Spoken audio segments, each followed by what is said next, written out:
Good morning, everyone, and welcome back to Daybreak. I'm Brandon Kurzowski.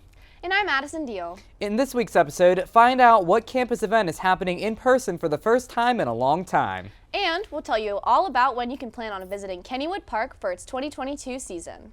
And let's not forget our reporters Carlo Andreassi and Samuel Parator are here to tell you all about this week's latest political and sports news. Wake up and smell the coffee, Pittsburgh. Daybreak starts right now.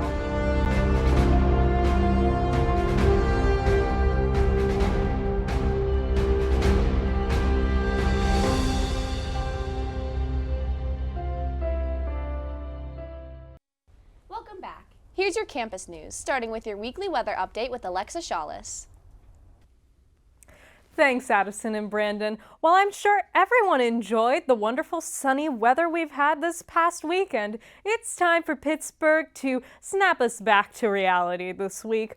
On Monday, you can expect sunshine and a high of 61 degrees, but that is unfortunately the highest temperature that we are likely to see.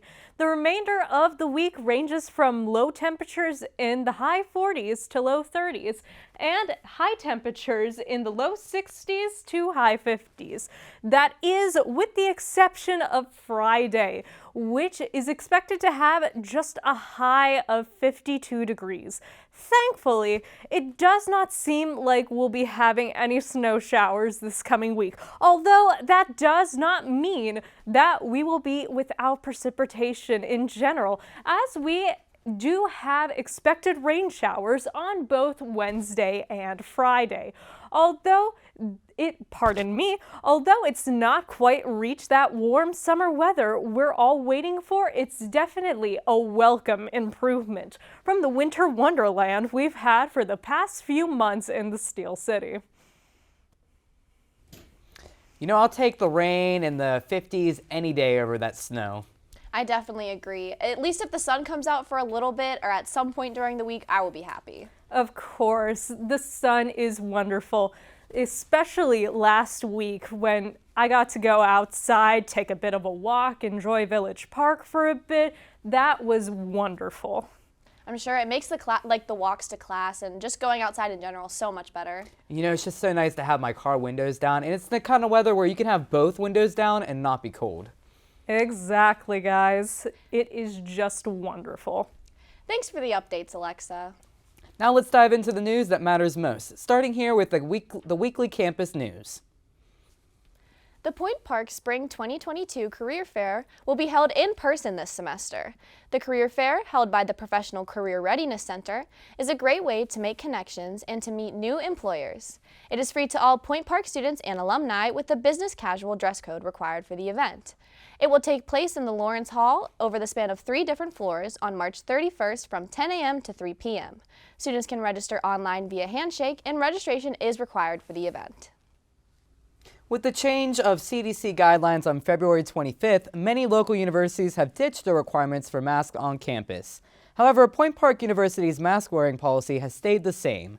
This may soon change, though, as the university gathers feedback on whether or not students and faculty would feel comfortable unmasking. A survey was sent out on March 16th to all students with the deadline of March 17th. The faculty was emailed a survey as well earlier in the week. Changes to the mask requirement may come as early as next week. We will keep you posted on any updates to the policy. Looking for a job that's close to campus? The Campus Activities Board is currently looking for people to fill job positions for the 2022 to 2023 Executive Board. These positions include Special Events Coordinator, Financial Coordinator, Social Media Coordinator, and much more. All positions are entry-level with no experience required and are all paid positions. Interested students can apply through a link in their emails using the QR code, or you can find out more information by contacting a local member of CAB. You know, if Point Park does change their mask mandate, it's going to be weird actually seeing faces again.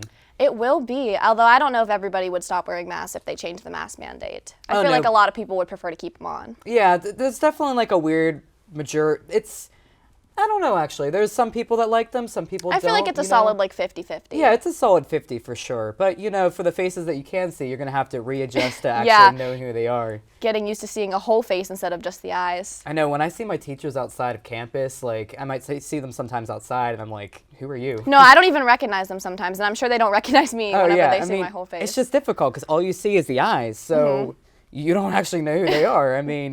But only time will tell, Yeah.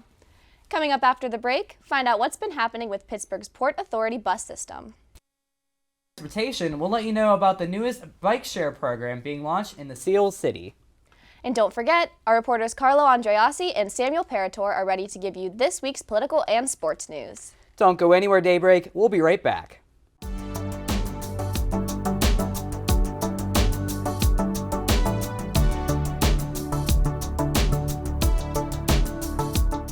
Good evening. Good evening. Good evening and welcome back to Newsnight.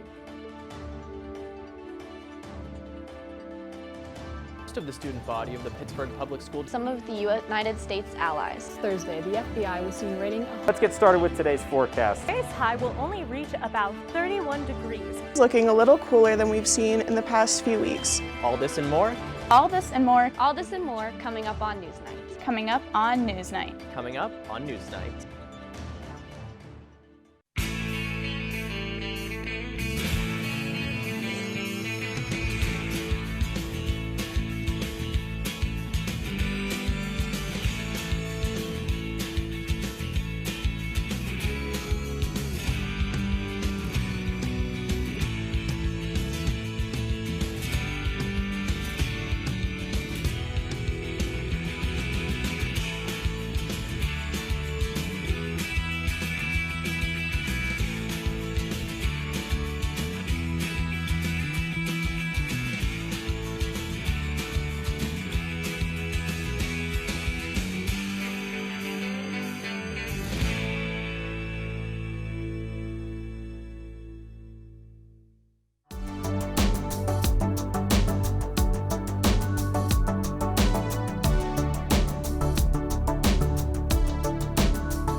Welcome back to Daybreak. Without further ado, here's your city news. Port Authority employees will now be required to be fully vaccinated or face termination. On March 11th, a judge upheld a challenge to the vaccine mandate for all employees. Shortly after, on March 15th, employees who are not vaccinated were told not to report to work while they await a disciplinary hearing. According to KDKA, there are a total of 366 employees who are not vaccinating, including 180 employees or bus drivers. This led to many bus and T trips being canceled, causing delays for many Port Authority riders. The delays and frustrations began over the St. Patrick's Day weekend when many drivers either called off or refused to pick up overtime. During a press conference, the leader of the Port Authority's worker union, Local 85, said, quote, "It's so messed up they have people who have had their first dose who have to stay home, being told to stay home. It'll be spun back on the Local 85 that they're not working and the bus isn't showing up because of us," end quote. Through the end of March 20th, Port Authority is offering free rides to all employees for the inconvenience. If you take the bus, be sure to check out Port Authority alerts on Twitter for any potential service delays. Pittsburgh Bike Share has introduced a new bike sharing program with a new look and theme. Named POGO, the program is sponsored by Highmark and Allegheny Health Network, as well as many others, and will replace the previous system, Healthy Ride Bike Share. The program will have two phases. The first one, started on Wednesday, March 16th, will have 38 new stations, and the second wave will add 27 more. The newest addition to the biking scene will include traditional pedal bikes as well as e-bikes, which have a motor to aid the rider after they start pedaling. The new bikes will also be lightweight and electric, with every station having charging ports for the e-bikes. Along with the new bikes, the company will also be lowering their age limit from 16 to 14 to encourage more younger riders. Users can choose between a year-long unlimited ride pass for $120 or a $20 pass for 5 hours. Pricing for one-time riders, however, will still remain $3.50 per 30 minutes for regular bikes and $5 per 30 minutes for e-bikes. The company expects to have 65 stations with roughly 750 bikes by the end of 2022. Kennywood is getting ready to open for its 2022 season. According to the Tribune Review, the park will open its gates on Easter Sunday, April 17th, which is a week earlier than previous years. Parkgoers will notice many changes this year, including fresh paint jobs all around the park, renovated restrooms, and an updated guest check-in for faster ticket purchases. The Phantom's Revenge is among the new paint jobs, with it being purple instead of teal. A popular ride will also be returning this season, the Kangaroo. After public outcry, the park has brought back the ride after just 1 year without it. The ride is expected to open on May 28th. Park renovations are part of a 2-year project before the park celebrates its 125th season next year in 2023. As usual, the park will only be open on weekends from April 17th through May 26th. Afterwards, 7-day operations will resume for the season. You know, I'm going to be honest, I don't remember the last time I was at Kennywood. I went for Fright Night back in October or November, and that was the first time I'd been there in a very long time. But I can't believe they're bringing the Kangaroo ride back. I didn't know they got rid of it until then, but that was like my favorite ride when I was a kid. Yeah, I'm going to be honest, I didn't realize either that they got rid of it, but I'm so happy that it's back because, like you said, when I was a kid, I loved that ride. It's one of my favorites. I also can't believe they're painting the teal Steel Phantom purple. Oh, yeah. I mean, actually, they had like a little voting thing that you could do, and I voted for the purple because I thought it looked really cool. I love purple, so, I like it. But that's got to be a big job, and no wonder it took them so long. Oh, definitely. I mean, but in the end, though, it does look nicer, in my opinion. But you're still going to have the people that say that it looked better in the teal no matter what you do, you know? Yeah. But, ultimately, it's going to be nice, and I can't wait to go to Kennywood next time. Me too. Coming up after the break, we have this week's Ray of Sunshine. Well, PolitiSmack, your political news with reporter Carlo Andreassi. And we'll hear this week's Slice from the Ice with reporter Samuel Parator. Stay tuned, Daybreak. We'll be right back. What is this script?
Welcome back to Daybreak, everyone. My name is Sam Parator, and I am back to give you this week's Slice from the Ice. The Penguins keep on going, and at this point in March, sit pretty even at about a record of 3-3 for the month so far. They took the win against the Golden Knights 5-2, another win against the Hurricanes 4-2, and most recently suffered a brutal loss to the Predators 4-1 on Tuesday. Two wins out of the 3 most recent games is pretty good, and we have to keep that going to stay in that playoff spot and make some progress on earning the top spot in the division that we are still about 6 points back from as of Wednesday. And just a note, the upcoming image and statistics are as of Wednesday the 16th. The standings look pretty similar as to last week. The Carolina Hurricanes sit atop the division at 87 points, and 6 points below them sit both the Pittsburgh Penguins and the New York Rangers, who are still tied at 81 points. The Washington Capitals still sit just outside the top 3 of the division at 76 points, but hold on to that second wild card spot by about 11 points. A comfortable margin at this moment, but one that could close rather quickly and sneak up on them if they aren't careful. Things will start to heat up soon as the push to the playoffs continues, and this will probably be the division to look out for, as it always is. Another thing to note is that the trade deadline is coming up on Monday the 21st. I don't believe that we will make any big moves because we seem to have a pretty solid roster that I'm pretty okay with right now, but in terms of depth, I would like to see a piece or two kind of move, just smaller moves to kind of solidify that roster even more. Now let's take a look at the upcoming schedule. Tonight, March 17th, they will travel to St. Louis to take on the St. Louis Blues, and then after that, they'll make a trip to Arizona to take on former Penguin Phil Kessel and the Arizona Coyotes on the 19th. A 2-day break follows that, and then right back at it against the Columbus Blue Jackets at home on the 22nd, and then they travel to Buffalo the next day to take on the Sabres. That is all for me, and as always, let's go Pens. Now let's send it over to Carlo Andreassi for this week's PolitiSmack. Thanks, Sam. I'm Carlo Andreassi, and this is PolitiSmack. The U.S. dollar, with its economic prevalence on the global stage, is currently being challenged by many different angles.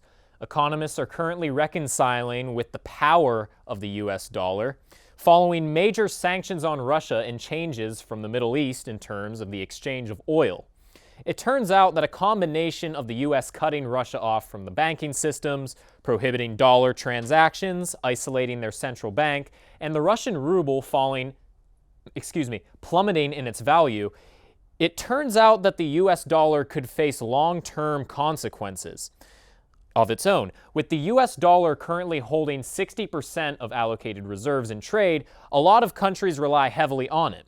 The U.S. has placed sanctions before, but President Biden's effort to, quote, crush the Russian economy is in the wake of their war on Ukraine.